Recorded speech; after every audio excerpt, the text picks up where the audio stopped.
Hello, this is Debbie Lakin from Kids Around Dogs, and my dear friend Andrew Hale is my guest today. Yay! Hello, Andrew. Hi, hi Debbie. Thanks for having Feels me. strange to call you Andrew, actually, Andy. Yeah, Andy's fine. We're amongst friends, Debbie. We, Andy's we are absolutely fine. indeed. So, a little introduction on how I met this awesome man. First of all, online, obviously. I think most of the time these days we meet people online anyway. And I had heard of his name, like mentioned so many times by so many people in so many courses. And obviously I had watched a few of your webinars or presentations and things like this. Um, and I've always been an admiration of what you do and how much kindness you have for humans and obviously for animals in general, not only dogs, but particularly dogs, obviously. Um, and then we had a closer encounter when a few years ago we were both approached by a lovely lady. They wanted to start a podcast. So we did record some session, but then the podcast never happened. But as everything always happens for a reason, because of that, although the podcast didn't go through, we did get talking, didn't we? And everything then developed from there. And I just couldn't be happier, really. So thank you so much for being in my life. Well, likewise. So we've had the chance to meet a few times in real life, Yeah, of course, and my husband adores you as well. And it's always nice to meet in real life. You know, we get so used to doing things online, don't we? yeah, But I think to actually kind of sit down and we've had dinner out a few times together and things, and it's just nice to kind of connect on that level. And yeah. You can't beat the real life meetings, really, but it's great to have the technology to catch up as we are now and as we do sometimes, and as we also use this technology to actually meet. So, it's been great. And on Kieran and your husband, oh my God, I adore him. I adore him too. And we have something in common because we're both huge fan of Dolly Parton, although I could never be at his level. Like yeah, he, Kieran is he is premier level, yeah. Kieran. There's definitely three of us in our relationship, me, him, and Dolly. But I'm happy to share him with Dolly, so she's incredible. I think you told me once that there is a cardboard a cutout of Dolly Parton in your, is it in your bedroom, was it? It's in our bedroom. That might sound a bit odd, but yeah. So she's kind of stands next to Kieran's bed, and every so often in the night when I get up and kind of go to the bathroom, whatever we do in the night. But when I come back, sometimes the moonlight might just glint on her, and I think, oh bloody hell, Dolly Parton's in the middle of the room. But yeah, so no, that's yeah, it's a life size cutout of her. She looks quite fabulous, I have to say, and she's Amazing. always wearing different things depending on the time of the year. Of course, So, well, you know, she can obviously. be a Yeah. bit Easter-fied or a bit Christmassy-fied, whatever Yeah, Kieran yeah, yeah. decides to adorn her with. Is there any glitter going on? Because she's very much Oh yeah, glitter she's free well, forever. the thing she's wearing, she's rhinestoned within an inch of her life, of Oh, course. fantastic. Oh my gosh. But so she looks fabulous. But Kieran it fabulizes her even more, if that's even a word. Well, if it isn't a word, it is now. Fibrilizes her even more. Yeah. I love that. I love that. In fact, when we met, Kira and I just, got on talking about Dolly, and that was it. Friendship was born. Brilliant. So Andy, I'd like to talk a bit about you, right? I know you, we're friends, although, you sometimes feel like you never really, really know someone, but um, the things that I know about you and the way I know you, it's amazing. I'm really, again, so grateful that we're friends. Um, but there is something I like to know about you. Like, you are always helping people. You have helped me so many times, I can't even count them anymore. And I know you are out there helping other professionals in many, many ways. But what gets you going? Who helps you, or what helps you, keep on going? Well, I think Kieran again having a great husband is really great, and Kieran, I think he's only heard me speak at a conference once. I think he came along to one only because of where it was, and he thought, "Oh my God, there's some good shopping nearby, so I might just plod along," kind of thing. Right. And I quite like that because he keeps me grounded on those things, and he's just very supportive as me as a human being. Hmm. And but I think the thing for me is it's good to have a purpose, Debbie. Mm. And I think you do a thing of this with CAD. So yeah, I do try to be supportive of colleagues, and I try and do what I can, but it's based around my purpose, my professional purpose. Mhm. And you've got the same with CAD. Your primary purpose is what you're trying to do with CAD and the message you want to put out.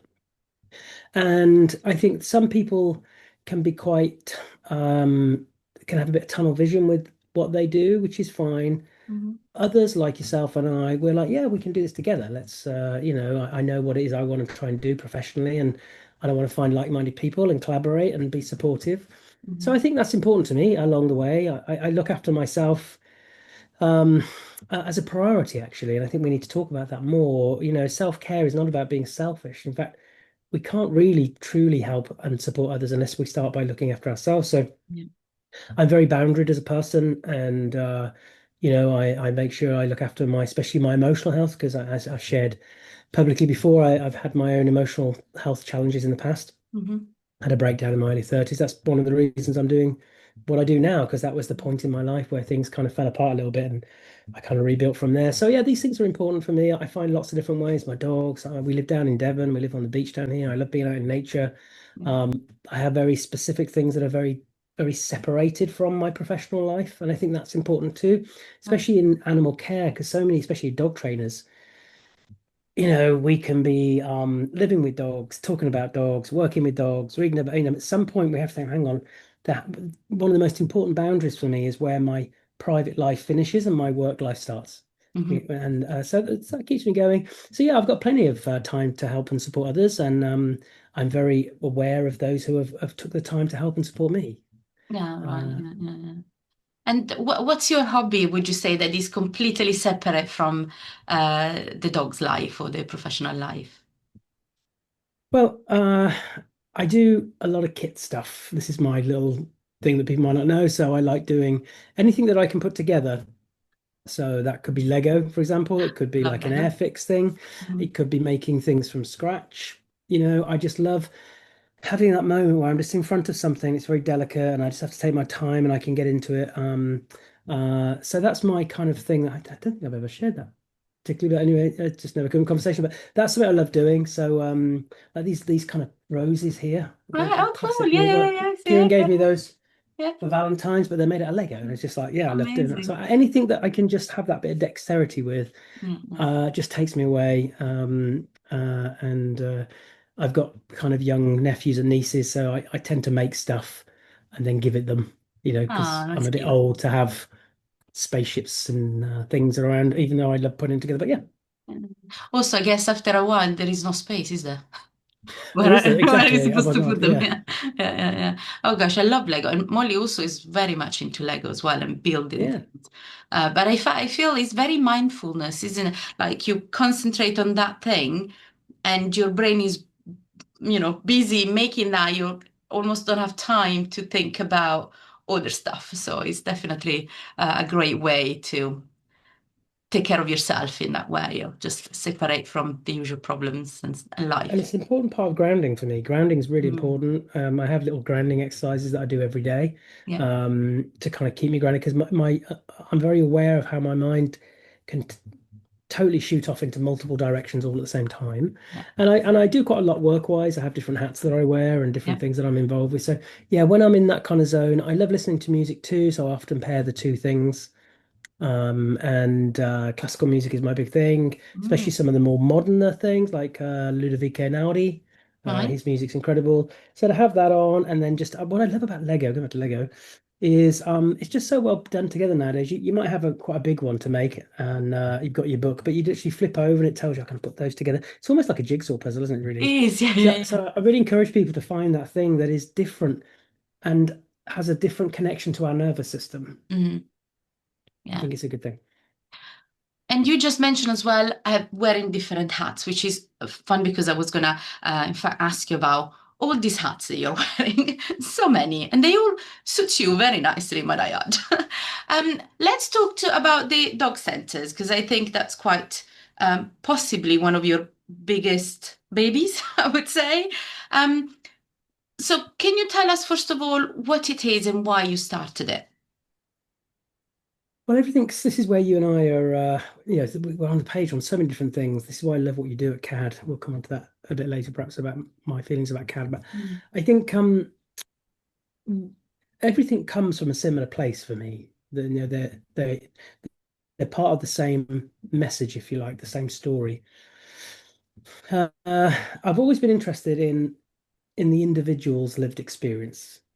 So I was interested in that when I was a human therapist before I came to working with animals. I'm interested in it with animals, and my own life experience is that as well, because I realize now the reason I was interested in a lot of these things was because of my own traumas and my own challenges. And so the individual lived experience is a complicated one. We're all unique. We all have a unique combination of our genetics, of our kind of traumas, our secure and insecure attachments, our lived experiences, our learning histories, all these kind of things. So when I came into working with dogs, I came in the usual route.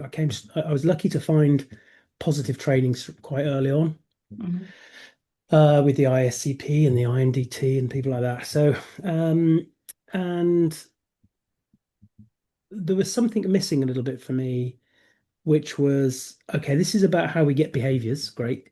But what about the lived experience of the dog? What about what they're trying to say through those behaviors that we might naturally think we need to somehow change Yeah. arbitrarily?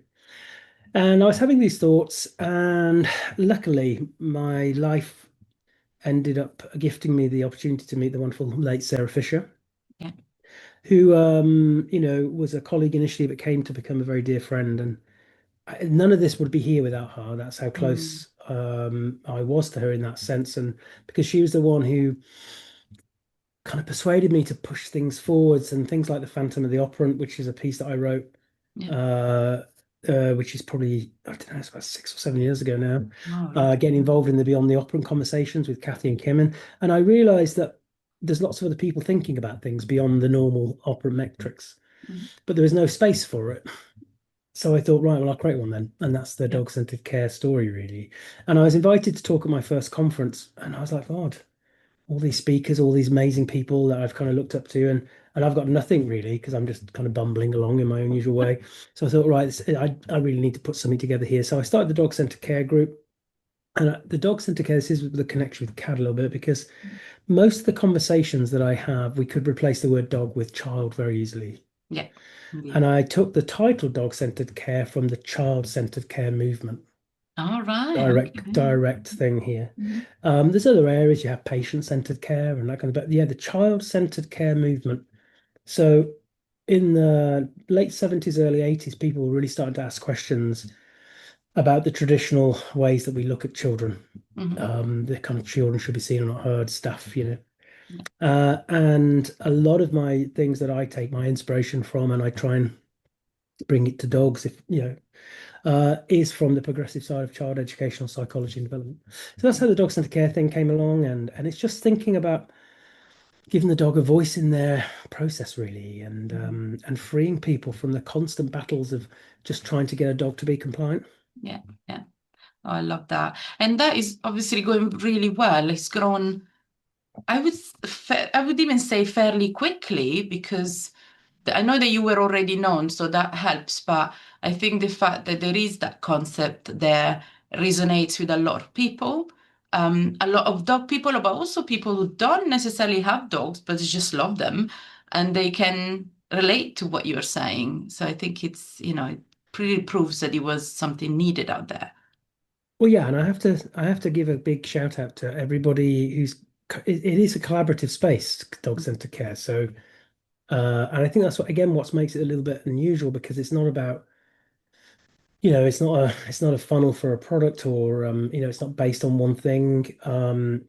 I tried to make it collaborative. I had conversations. You've been a guest Yeah, on my yeah, Dog Center Care channel, and so I think it was a collaborative effort, really. And I thought initially, because I thought it might be a bit niche, and I thought maybe a few hundred. I might be lucky if I get 1,000 members, and it just grew yeah. exponentially, really. But what I love about the group is it is trainers, it's behaviorists, it's veterinary, it's vet nurses, it's groomers, Mhm. big chunk of the general public. I call them Yeah, expert caregivers.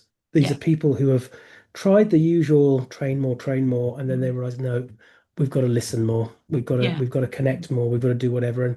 And they've learnt through their own relationship and their own desire to want to help that dog feel safe, and experience kind of love and compassion that Mm. they really get this stuff actually, Yeah, but they yeah. just need something a bit more tangible to put with it, you know? Absolutely. I love that, the fact that they get that. And I do think that the more, these kind of things are out there, the more people we can help to get that as well. So, which is extremely important. Another thing that you do is mentoring professionals. I believe it's only professionals, isn't it? Or am I wrong? It is, yeah. So this is a new thing. Started relatively recently because I've had a few health challenges. So my main business really was my in-person business, Yeah. as a behaviorist. I specialized in reactivity and aggression as we kind of frame it, um, but that became increasingly hard physically for me because of some of my challenges. So you just think about things, don't you? And I think, well, maybe it's the time to kind of join a few threads here. And what I noticed was that there's a part of my kind I call it your safe space, which is Mhm. the title of it, and the reason I called it that was offering a safe space. Also, I recognize that I'm not everybody's safe space, so this is a good way of letting people know, well, if I'm not your safe space, don't come into my space then. But so if you feel I could be your safe space, then set that up. And yeah, there is an element of mentoring. There's a lot of people who just want to are really interested in a dog-centered approach, who have maybe come through an approach of quite heavy learning theory model. So they know about training, they know about mechanics, but they want to let some of that go. So there's just general mentoring, but the bulk of it actually is a combination of counseling and coaching and mentoring all together. Because I do my little CPD program, Mhm. which is compassionate professional development, just a bit Yeah, of a play on the CPD, mm, because we have an emotional health crisis really in the animal care sector, absolutely. Yeah. and I think we have to understand that a lot of the things that bring us to this space are actually forged in our trauma, Mhm. are actually forged in our challenges, in our the way that we have kind of connected with the world. Many people find that first secure attachment, that return to safety with an animal. Yeah, Actually, absolutely. Yeah. many people who are very empathetic and compassionate. We're not just suddenly born like that. Mhm. A lot of these ways of seeing the world is born out of how we've been treated Yeah. ourselves. And often when we feel a sense of injustice, when we see injustice around us or whatever it is, we feel compelled then. That's our activism. Mhm. And a lot of that empathy comes from the fact that we had to be hyper vigilant as a child. We had to be Yeah. really aware of other people's emotions. So all these things on the one side are the power that brings us into this space that drives us with our compassionate values that we have, but can Mhm. also be the things that can trip us up Yeah, absolutely. and lead to burnout and imposter syndrome and compassion for all these kind of things. So yeah, I'm really enjoying it, Debbie. It's I haven't even publicized it really on my main platform. I've only done it on my timeline, Mhm. and the reason is because it just went a bit nuts, Yeah, and I I'm can still imagine. kind of working through it now. Yeah, it's gone really big actually. And it just shows how many people want that space. They just Yeah, need yeah, somewhere they need without it. joining a program, without being in with lots of other people. It's a one-to-one, Yeah. discreet, confidential service. So yeah, I'm really enjoying it, and it's tying up my old life as a therapist Mhm. with my new life, so I can. It's nice. I like it. Yeah. Well, without revealing any names, because I'm not allowed to say I haven't asked any permissions, but I have spoken to a few that have, worked with you, and I've actually seen it myself how then their business is grown because their confidence has grown and something has shifted that has allowed them to come out more to perhaps be more themselves. I don't know how to describe it, but I have seen some, especially someone in particular I have in mind that is almost like a butterfly coming out of what's it called, the thing, Yeah, in the I think butterfly that's great to compartment. hear, and thank you for sharing that. That's always nice to hear that because I'm not a business coach. There's plenty of business coaches out there, but we have to think about how do I turn up as well. This is like I touched shared earlier. That professional presence we have. It's important to have a healthy professional presence. Yeah. So anybody who meets me, whether it's in person or sees me at a conference or sees me on a thing like this, they'll see the same version of me. It Hmm. is still me. It's not a pretend Yeah. version. Yeah. It's the bit of me that I'm prepared to be vulnerable with and understand. But I know the relationships I want to set up. Mhm. And I have the right boundaries in place, and but we have to work at that. But Yeah. working on that, it has to start from understanding parts of our own story first. Mhm. Because when we go to workshops on, say, burnout or compassion fatigue or self-care, and they sound great at the time, and we can often get inspired by them. But the reason we end up falling back into old patterns is because we haven't understood our own individual bit of that story. Yeah. Yeah. Exactly. Well, in fact, for instance, even with CAD, perhaps I started CAD because I was that child that was desperate for a dog, didn't get a dog. I was often alone, has quite strict parents. So um, I feel like the children I work with or the children I see, even my own child, I want them to have that, that happiness that I really craved when I was little. So I feel that you mentioned before as well how often our history or our connection stuff is what creates a person that we are today, the professionals that we are today as well. And I really do think that, you go kind of, you almost fall into the niche that you needed or the area of your profession that you needed to nourish that inner child or the inner self. Yeah, yeah. Yeah, and one thing to bear in mind, this is really important, and again, it's very associated with CAD, and especially the people that we want to try and help through CAD, is as soon as our nervous system hits the world, so as soon as we're born, we're changed by the world. Our Mhm. nervous system is constantly having those kind of sensations about the world and whether it feels safe and what it makes of it and things. And also, when you're very small, you're crawling about, climbing on this thing, and it's hard and you might fall off it and have a tumble and all those kind of things. And one day somebody says to you, "Oh, that's a chair." You didn't know it was a chair before, you just experienced it, but now you know it's a chair. So that reality has changed because somebody has labeled it for you.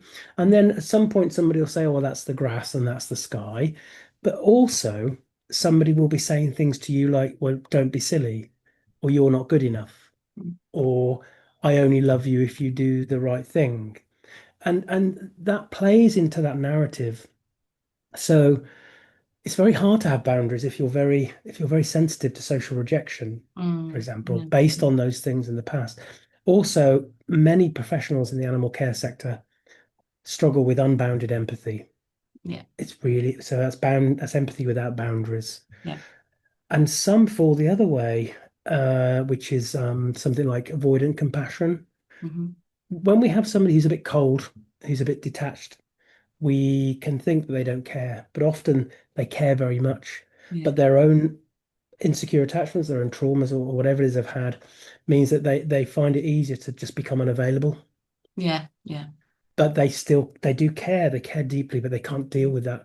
And we see this play out in our professional lives unless we understand these things. And it's not about us just flicking a switch and just being fixed, because guess what? We're not broken. It's just about an awareness of thinking, oh, right, actually, that I can see the harm that might have been done there potentially, or I can see how that relationship or that situation might affect how I respond as a professional today Mm, with my clients, with my peers.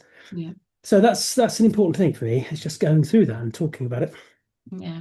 And as you were talking, I was also thinking about how dogs do the same. I Hmm. remember my late little Wilco. He, while he loved us very much, but when things were too much, especially with Molly, with all her emotions and everything, when things were too much, he would take himself away. Well, Winnie's the one that stays and tries to put chin on you and that kind of things. Wilco would take himself away as if to say, I can't deal with this. But then when things were a bit better, he would come back and make no mistake that he would sit by Molly the rest of the time, by her feet, or if she was like, say, on her bed on a sofa, he would just be by her as to say, I'm here for you. I couldn't deal with that before when you were really struggling and, there were too many emotions coming out, tears, that kind of things. I couldn't do it, but I'm here for you. And I feel like he's the same. And I think that's one of the things that we miss the most in a way about Wilco, because he would never like leave you when you needed him, kind of thing.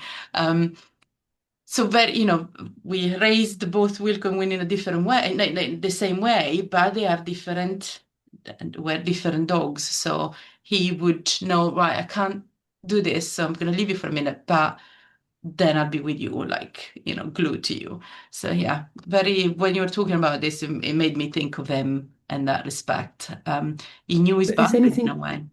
well, this is the thing, is anything really any different? This is why I said earlier about everything I do really is all foundated in the same place, really, because the dog has their individual lived experience, so do I, so do you. Hmm. We all want to feel safe. We all want to feel heard, especially when we're trying to communicate need. Yeah. We all want to find relief. I talk about relief a lot because I think it's the most important aspect in a lot of the psychology of behavior, especially for children, young children and dogs, because Mm. a lot of the problem behaviors in inverted commas are actually just relief seeking, Yeah. Yeah.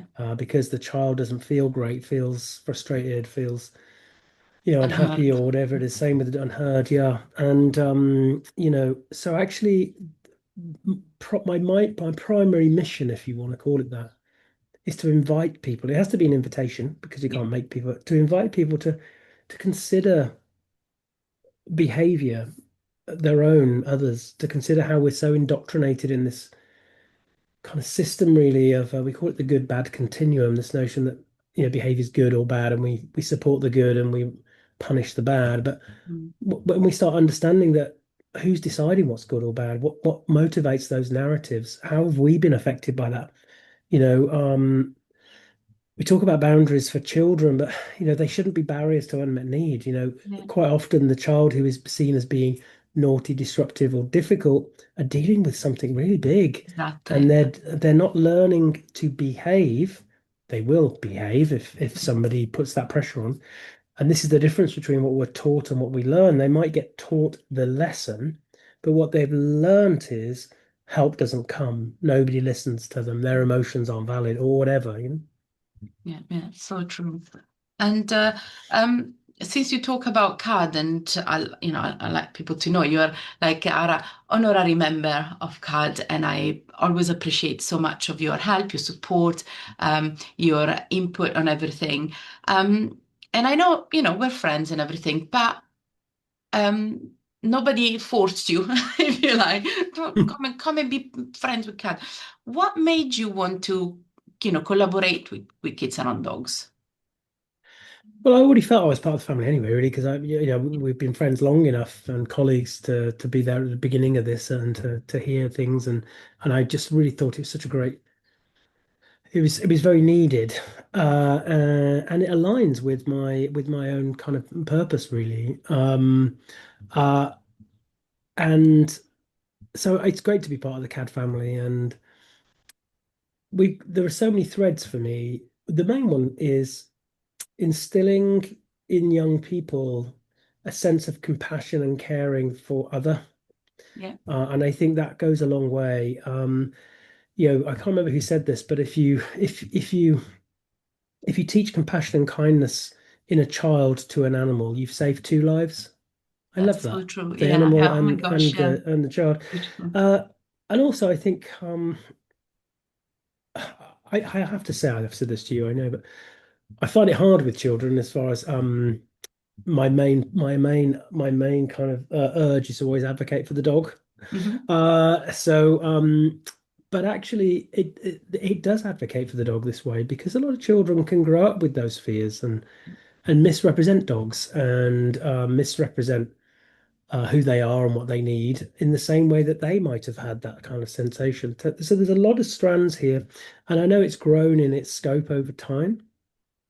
I think it's also good for influencing parents because when the children experience the CAD programs, whichever way it is, Yeah, and they find that curiosity and they find that joy in that relationship, that child pressure on the parent who might have a different worldview of dogs is quite strong. So yeah, I just love CAD on every level. So oh, yeah, it wasn't a big decision for me at all. It was an incredible honor actually, and oh. An honor for us, so super happy, and me in particular, but yeah. Another hat that you wear is for someone who is also very good friends with CAD, and is Pet Remedy. Pet Remedy, not only there are neighbors crafts every year, and I wouldn't know like what to do with them without them, especially like folks don't know this maybe, but at craft, the first and second years were particularly difficult for me because I didn't know how things worked, the logistic of craft effectively. And without their help, I'd probably still be there with all my stuff, try to get them to the car. So I'm extremely grateful to Pet Remedy. But also is a massive company, is a massive business. They produce a big range now of products to help in a very natural way all pets, not just dogs. And you are their behaviorist. Is that right? Yes, so now and that's changed now. Mm. I'm now being described as their emotional well-being expert. So I'm quite happy with that Nice. as well, Mm. which is but yeah. So do you know, I love my journey with Pet Remedy. I used it as a product. Yeah, Got introduced to them. Found out that actually they didn't live very far away from me, the people who run it. yeah. Started doing a few articles with them. Then I gave them a presentation. I said, "Can I just do a presentation for you?" So I went to their boardroom and gave this presentation because I thought, you know what, the product as it is great, but we've got an opportunity here Hmm. to really find a way connecting with the general public to connect to their dog's emotional well-being, their animals, Hmm. which is my goal again. Say all these threads are all connected. And they are so incredible because yes, they are a big company, but they're such really lovely people. Yeah, It's privately run, so that's helpful.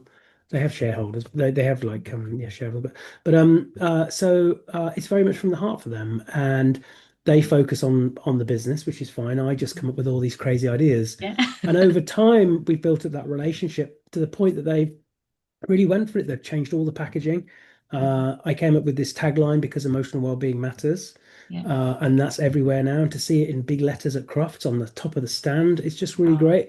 yeah. And that's kind of built us up to doing all these kind of things together. And now we're doing these emotional well-being in animals conferences. We did the Yeah. first one online last year, went crazy, which is great. We're doing an in-person version in Torquay, which is a Mm. couple of weeks away from us talking today. I don't know when this is Yeah. going out, but that's sold out now, which is great. We're going to be doing another one next year. Absolutely. The online conference is coming is not on till April. Hmm. That's going well. We got people like Mark Beckhoff and Carolina Westland and Eduardo Fernandez and Oh my God. Yeah. um, uh, yeah, Sue Williamson, who of course you know, Yeah. CAD, Yeah. Of course I do. and groomer extraordinaire. So yeah, Yeah. so it's I love my time. I love my role with Peroni. It's great, and they've given me opportunities. You know, I've spoken at like London Vet Show and the BVNA and ADCH and all Yeah. this kind of stuff with them, and had a chance to travel all over the place with them. So Amazing.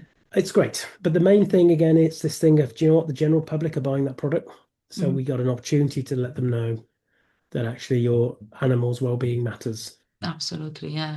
And I know that you speak to the public as well. Like I've seen your craft directly with the um, possibly buyers of products of Pet Remedy. And I know that you advise their clients along with the actual business. How does that kind of clientele differ from your normal clients as as a behaviorist or trainer? Um, it's a little bit different with when I work in person. I'm very thorough, Mm. and I work in a way that the things that bring me joy working with the public is building a relationship up with the client, but getting to know the dog, having lots of time to do good observations. So I kind of build my structure around that. With Pet Remedy, it's a shorter hit, obviously, because I don't have a lot of time. Yeah. Sometimes might speak on the phone. We've just launched a new service actually with our colleagues at um, Core Companion Animal Wellbeing, run by the Mhm. wonderful Julie Hudson. Right, right. And they do a tele behaviorist and training support Oh, over the cool. telephone or Zoom, I think it is. But so we partnered with them, just started that actually. So the Pet Remedy customers, they can not only buy the product, but they can, because it's really noisy out there for the general public. Yeah, yeah, So much advice. They don't know who to trust. They yeah, don't, everybody's got an opinion. yeah, Again, it's like kids. You bring up a kid, everybody wants to tell you how to bring up your kid. yeah, yeah, Everybody's got an exactly. Yeah, opinion. yeah. So it's noisy out there. So we just want them to do it. So that's what I do when I speak to people. It could be on the stand at Crufts, or it could be, Mhm. if somebody's got a problem, I'll speak to them. And it's just most people get stuck for two things. One, they're desperately trying to change the behavior. without Mhm. understanding what's driving it. Yeah.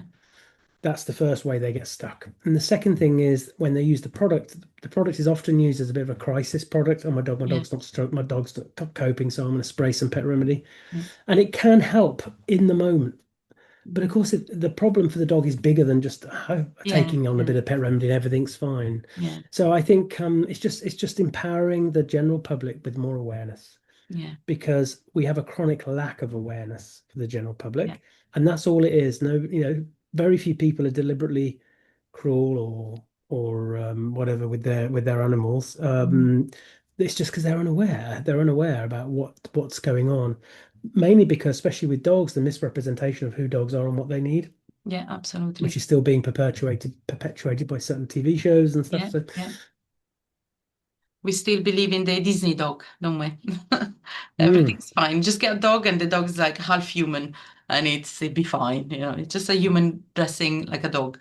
But yeah, yeah, very much. It's great to know that you're out there and helping people. And I think again, with companies like Pet Remedy, they are concentrating on making people more aware of what the dog needs, or all pets, again, not just dog for yeah. in this case with Pet Remedy. Um, do you feel that the dogs is still the most, if you like, the most requested animal when it comes to issues, would you say?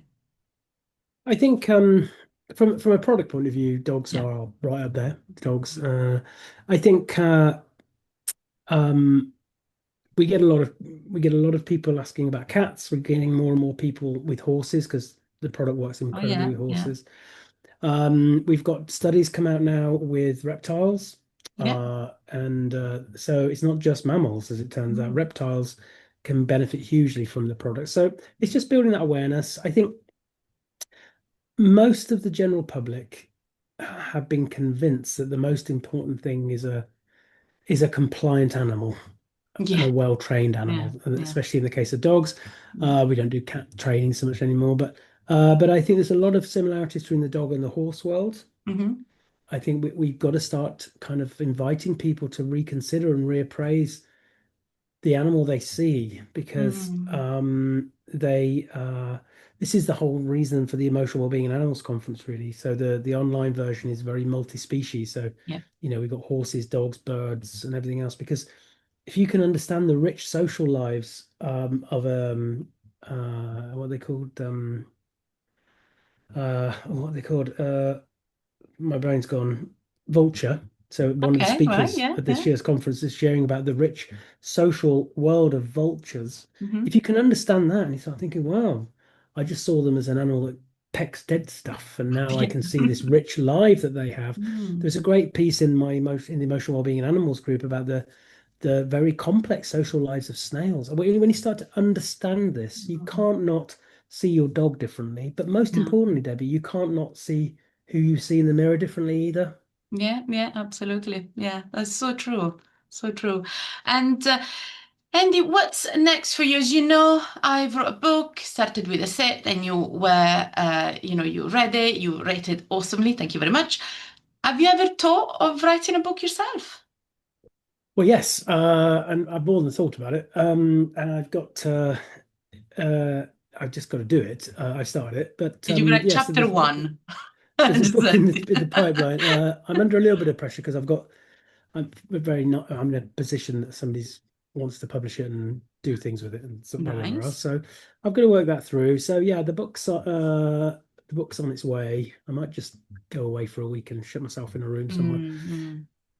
It's not a dog training book. It is about this stuff. It's about really unpacking how we see behavior, and it will be doggified to a point, Yeah, but yeah. it's about allowing us to kind of understand more about the intrinsic elements of the individual lived experience through our relationship with our dogs. Oh my God. But I'm launching a course soon. I haven't done a course for quite a while, so it's been about 4 years actually since I put Wow. anything out, just because of health and being busy with things. So it's called Care-Centered Working.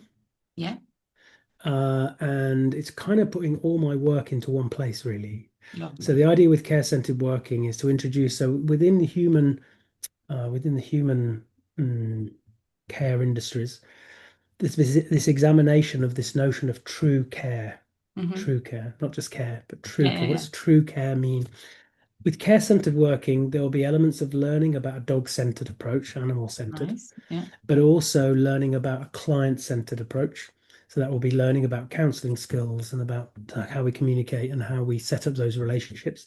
And then the final bit of that kind of triangle really is care for ourselves, Yeah. understanding about how we turn up professionally, how we look at creating those healthy boundaries.